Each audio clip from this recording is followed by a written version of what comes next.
Olá, hoje a gente vai mergulhar num tema que é absolutamente crítico para qualquer operação militar e, claro, para a correta aplicação do direito internacional humanitário.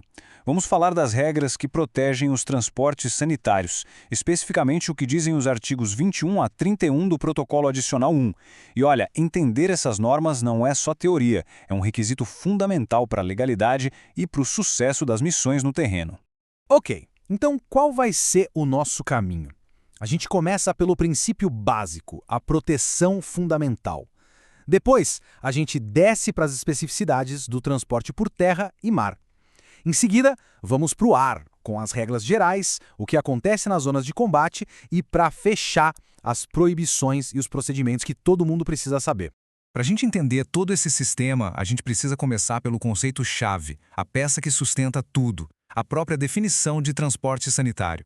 Compreender bem o que isso significa é o alicerce para todas as outras regras. Então, aqui está o nosso ponto de partida. A definição é bem clara e nos diz exatamente quem e o que está sob esta proteção. Ou seja, qualquer veículo, navio ou aeronave que esteja fazendo especificamente essas tarefas se enquadra aqui. Simples assim. Beleza. Com essa definição em mente, vamos ver como a coisa funciona na prática, nos diferentes domínios. Vamos começar pelas operações em terra e no mar, que são de fato a base de toda essa regulamentação. Para os veículos em terra, a regra é bem direta. O artigo 21 basicamente estende a eles a mesmíssima proteção que é dada às unidades sanitárias móveis. Por quê? Porque eles cumprem a mesma função vital na linha de frente. Na prática, isso quer dizer que eles não podem ser alvo de ataque e que a passagem deles deve ser facilitada. Agora no mar, a coisa fica bem interessante, porque existe uma distinção crucial. De um lado, temos os navios hospitais, que se forem devidamente notificados, têm uma proteção quase que absoluta. Por outro lado, outras embarcações sanitárias, como lanchas de resgate, por exemplo, apesar de serem protegidas, ainda podem ser interceptadas e inspecionadas. Elas continuam sujeitas ao direito da guerra. E agora a gente sobe para os céus. Os princípios de proteção, claro, também valem aqui, mas as regras, olha, elas ficam bem mais complexas. No ar, a coordenação cuidadosa e muitas vezes acordos prévios são absolutamente essenciais para garantir a segurança. O princípio fundamental no ar é o mesmo, sabe? Respeito e proteção. Mas, e esse é um grande mais, a aplicação prática dessa regra muda da água para o vinho dependendo da zona operacional onde a aeronave está voando. Então, o ponto crucial aqui é a gente entender as 3 zonas operacionais distintas. Para cada uma delas, os requisitos de proteção vão aumentando à medida que a aeronave se aproxima do território controlado pelo adversário. E olha só como isso se desenrola. Em território amigo, a proteção é a regra. Quando se entra na chamada zona de contato, a história muda. A proteção passa a depender de um acordo prévio. E, finalmente, em território adversário, não tem conversa. O acordo com o adversário é obrigatório. Voar lá sem isso não é só arriscado, é uma ação que remove a proteção da aeronave. E o que seria exatamente essa zona de contato? A definição é bem específica e ela é crítica para o planejamento operacional. É, basicamente, a área onde as linhas de frente se encontram, onde as tropas estão expostas ao fogo direto.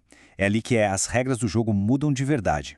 Essa frase do próprio protocolo é pesadíssima. Operam por sua conta e risco. Ela joga a responsabilidade pela segurança diretamente no colo do comandante da operação, caso o acordo prévio não tenha sido feito. É um aviso muito claro sobre as consequências de uma falha de coordenação.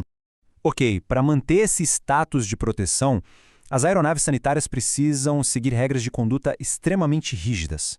Qualquer desvio, por menor que seja, pode levar à perda da proteção e até mesmo à apreensão da aeronave.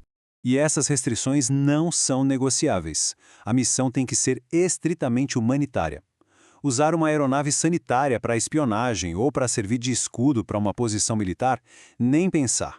Isso é uma violação grave que compromete todo o sistema de proteção. O processo de inspeção é uma ação totalmente legítima e segue passos bem claros. A aeronave tem que obedecer a ordem de pouso para uma verificação que deve ser rápida para não prejudicar a condição dos pacientes a bordo. Se tiver tudo certo, o voo continua. Senão, a aeronave pode sim ser apreendida. E aqui, o princípio da soberania territorial fala mais alto. Mesmo uma missão humanitária precisa de permissão prévia para entrar no espaço aéreo de um estado que não está participando do conflito. Sem esse acordo, a aeronave pode ser interceptada e inspecionada. Resumindo, então, Todos esses regulamentos que a gente viu se apoiam em 3 pilares que estão interligados: proteção, identificação e comunicação. A falha em um deles, especialmente na comunicação, compromete a estrutura inteira e coloca vidas em risco. E tudo isso nos deixa com uma reflexão final.